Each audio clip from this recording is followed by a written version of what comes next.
There's an election tomorrow. There is an election tomorrow. Have you voted yet?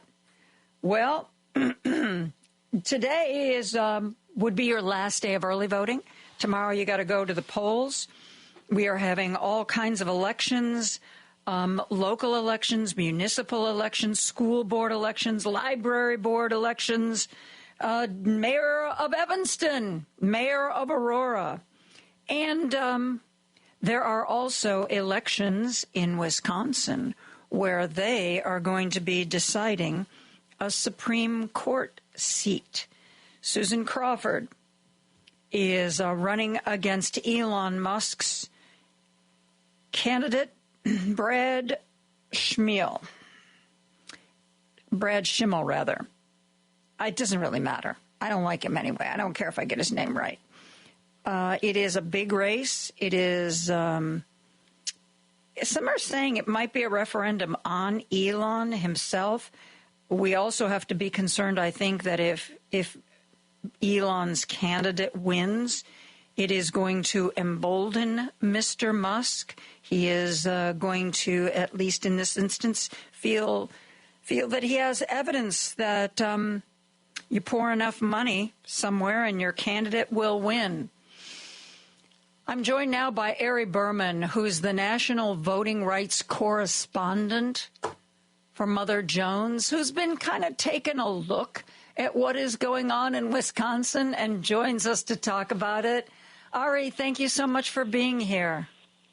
Hey, Joan, good to talk to you. Thank you.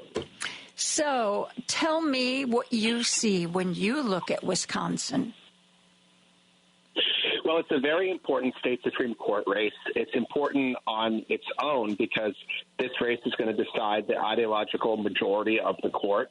So whether it's a progressive court or a conservative-dominated court, and that's going to factor into a lot of important issues like abortion, voting rights, gerrymandering, et cetera. But then, of course, Elon Musk has dramatically raised the stakes because of the amount of money he's poured in. He's already spent over $20 million in Wisconsin, which is a record for any judicial race in the history of the country from one individual donor. And then the way he spent the money, paying people to sign petitions, handing out $1 million checks to people for signing that petition, saying that he was going to pay them for voting, which he then had to backtrack after people pointed out that was illegal. We've never seen anything like this, either the amount of money or the type of spending.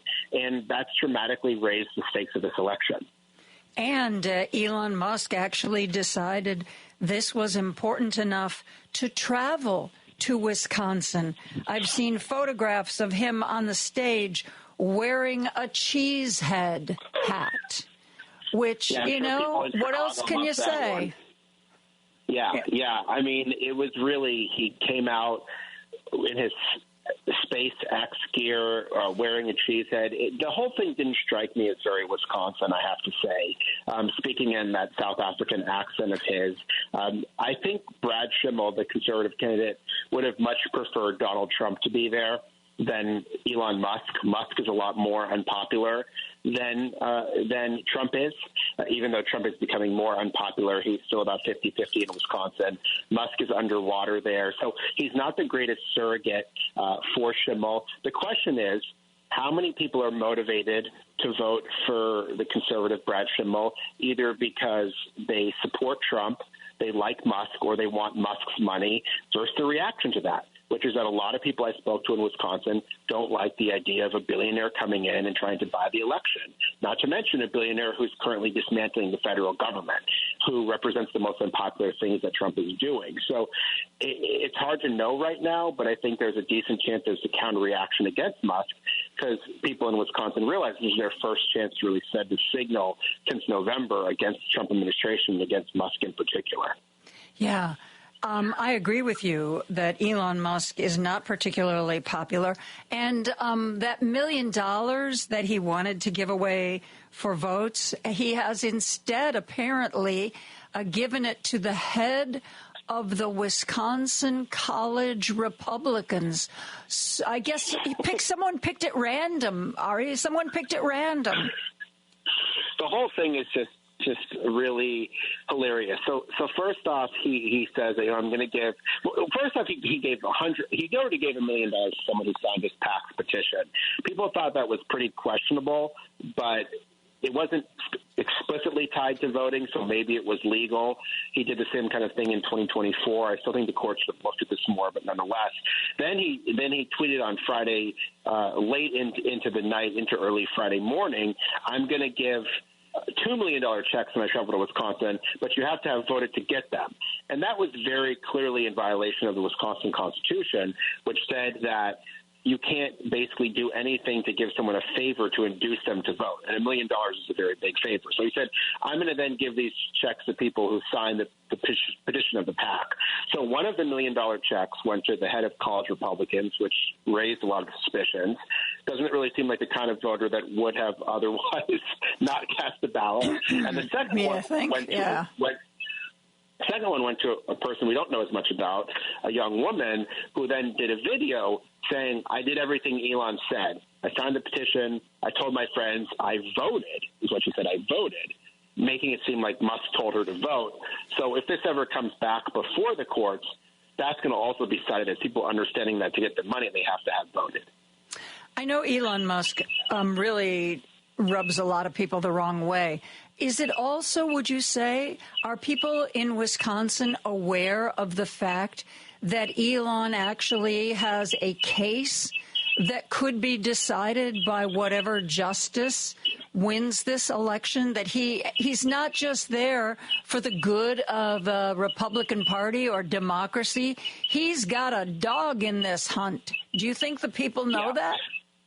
Yeah, I mean, again, this is a much more engaged electorate that is turning out. This is not a presidential election. This is a state Supreme Court election, so it tends to be higher information voters. And I think they are aware that Tesla is suing the state of Wisconsin right now. And so there are real specific business reasons why Musk is getting so involved in this.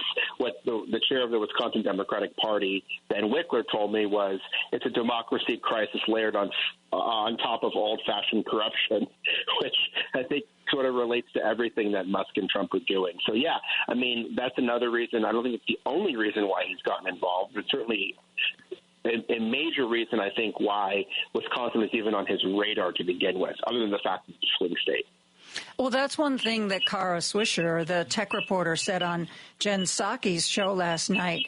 You know, don't think that Elon cares anything about government efficiency. Look at the agencies that he first went after to try to decimate.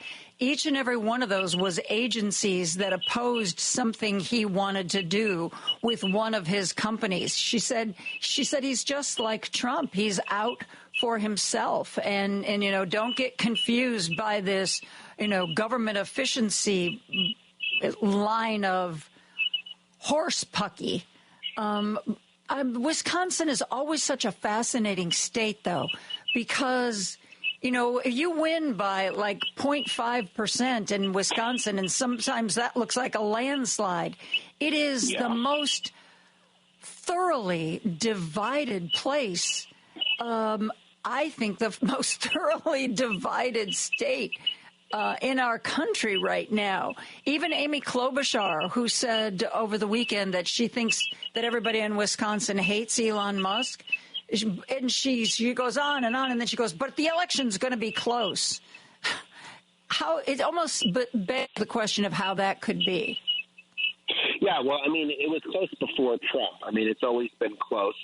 There are, you know, cities and there's small pockets scattered around the state where there's more progressive towns, college campuses, things like that. Then a lot of the state is very rural, very right, very white, and very Republican. And like a lot of other Midwestern states that are more Republican. And so you have that divide. Now, Democrats in the last state Supreme Court race were able to win by 11 points because they turned out their voters, and Republican voters did not turn out.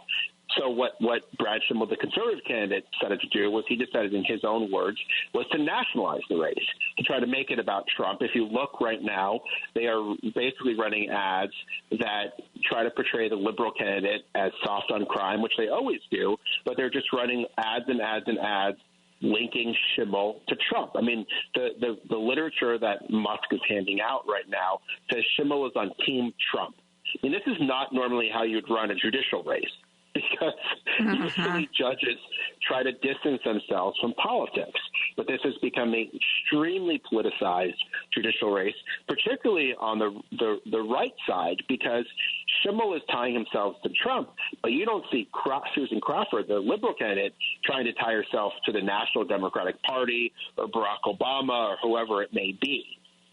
She's trying to distance herself from politics, whereas her opponent is trying to be as political as possible. And so that's also another contrast in the race.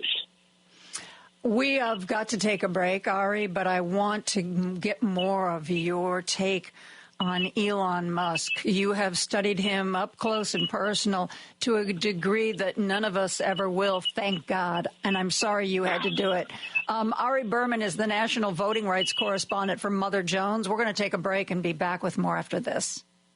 Joan Esposito, live, local, and progressive on WCPT 820. I am joined by Ari Berman, who writes for Mother Jones. He's been doing a lot of writing about Elon Musk. You have studied Elon Musk to a degree that none of the rest of us have. Tell me what you think about this guy. What makes him tick? Well, I can't speak to his motivations for everything. I've mostly studied him recently in the context of this Wisconsin race, and I think what he's really concerned about is his own power and authority. And I don't think it's just about his business interest. There's another issue that's really big for him, which is gerrymandering. Right now, the U.S. House map in Wisconsin has a 6-2 Republican advantage, meaning they have about 2 more seats than you'd otherwise expect in a 50-50 state. If there remains a progressive majority on the Wisconsin Supreme Court, they could theoretically strike down those maps if a new challenge is brought to them, and that could give Democrats a chance to pick up 1 or 2 more seats. Musk believes that this could flip the House. I'm not sure that it would, but he believes this. And he thinks that if Dems take back the House, they're going to investigate him, try to shut down Doge, and they're also going to look into the $38 billion in government contracts that he's received. So I think Musk is terrified that if the Republicans lose this Wisconsin Supreme Court race, Democrats are going to be able to take back the House eventually in 2026, and the first person they're going to be coming for is him. He has said repeatedly that this is his number one issue in the race, why he's invested so heavily in it. Well, to me, that's a reason to vote for Susan Crawford right there. He's one of the most, everybody always says, Donald Trump wants to get a lot of money and he wants to be loved. What motivates Elon Musk? Because he's not loved, and he doesn't seem to care about being loved. No, he's not loved, and he's not like Trump. He doesn't want, I don't think, the adoring fans. What he wants is power, because he's already made more money than you could ever dream of. But that clearly isn't enough for him. And so I think what he's realized is he can buy Washington, and he has bought Washington, but the states are still an impediment to him, because states can block things that he does or Trump does. States can resist the agenda, and also what happens in the states, particularly with regards to redistricting, shapes the federal government. And not only that, but if the Musk-backed candidate loses, you can sure as hell bet Democrats are going to start running ads in every House race in 2026, also tying the Republicans to Musk if they take money from him. Because, as I said, Musk is a lot more unpopular than Trump. Trump might be popular in some areas. Musk is less popular. And so Democrats feel like they can run an anti-Musk message pretty much anywhere in the country. And if it succeeds in Washington, that's going to be a playbook that they use in future elections as well. Wow. You've watched elections. I've watched elections. Sometimes, sadly, I believe elections truly can be bought. particularly when somebody invests in attack ads that start running so late in the game that the other candidate can't counter them, and they end up dragging somebody down. In this race, though, it would seem that Elon Musk's own obvious motivations for doing this and his increasing unpopularity, this might be an election where not only does his extra money not help, it might hurt. Do you think that's possible? I think, I certainly think it's possible, because while it has potentially made Republicans more aware of the race, it's also made Democrats more aware of the race. Because right now the Democratic Party is not in a good position nationally. Democrats are not happy with their leadership. A lot of Democrats have voter fatigue from November. They may have not been motivated to vote in this election. But Musk comes in, and suddenly their eyes and ears perk up, and they said, we're not going to let Musk by this race. So it's possible that the money that he's raised has drawn attention to the conservative candidate in a way that helps him, but it's also possible that it's had a counter reaction in terms of giving Democrats something to fight against, giving them something to fight for at a time when they were really missing that from their leaders in Washington. And when I talked to Democrats in Wisconsin this weekend, they weren't really talking about the national stuff that was going on. They weren't really talking about Chuck Schumer or any of that stuff. They were talking about, if we defeat Elon Musk in Wisconsin, we'll send a message to the entire country that he can be defeated. And I think that's just the way they see the race right now.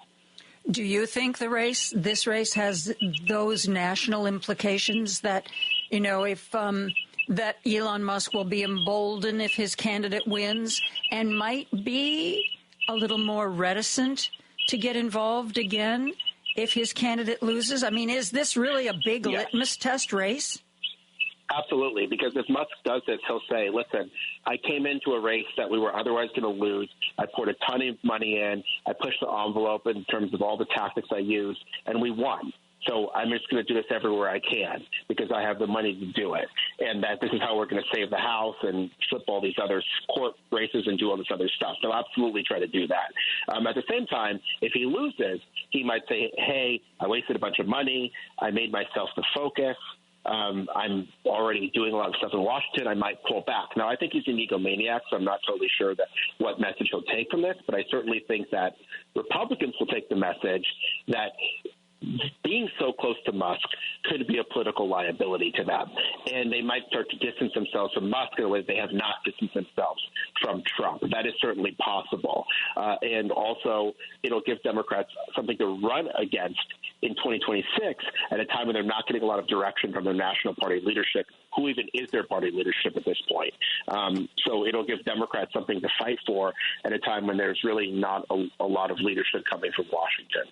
Do you think it will help stiffen the spines of those Republicans currently in Congress and in the Senate, and people like Joni Ernst, who were so afraid of being buried by Elon Musk's money that she capitulated when she could have stopped Hegseth's nomination in committee? And other Republicans who have at least supposedly privately been told you don't want to go run afoul of Donald Trump because he'll be mad at you, and then Elon will make sure that your primary opponent gets tons of dough. Is that too much to ask? I don't want to be Pollyannish about it. Yeah, it's kind of feeling that's what I'm doing here. We've been waiting a long time for Republicans to break with Trump, and it never seems to happen. But I do think that Trump could break with Musk if Musk becomes a political liability for Trump, because Trump cares about himself first and foremost. And so if Musk starts losing elections for Republicans, Trump might say, I don't know if I want to be tied so closely to him. At the same time, stuff that Musk is doing is unpopular. Things like cutting the Veterans Administration, very unpopular with a lot of Republican-leaning constituencies. And so I can see Republicans start to maybe wonder, should we distance themselves a little bit from this guy? At the same time, They're going to need money to run their races. Musk has the money. So my feeling is, as long as we live in this broken campaign finance system, where you can spend unlimited amounts of money on these races, it's going to be really hard for the average politician to distance themselves from someone who's as rich and willing to spend this much money as Musk. But I do think the Wisconsin thing will make them question the pros and cons of doing so in a way that they hadn't before if Musk's candidate loses. Ari, thank you so much for joining us and talking about your wonderful reporting in Mother Jones. Ari Berman, National Voting Rights Correspondent for Mother Jones.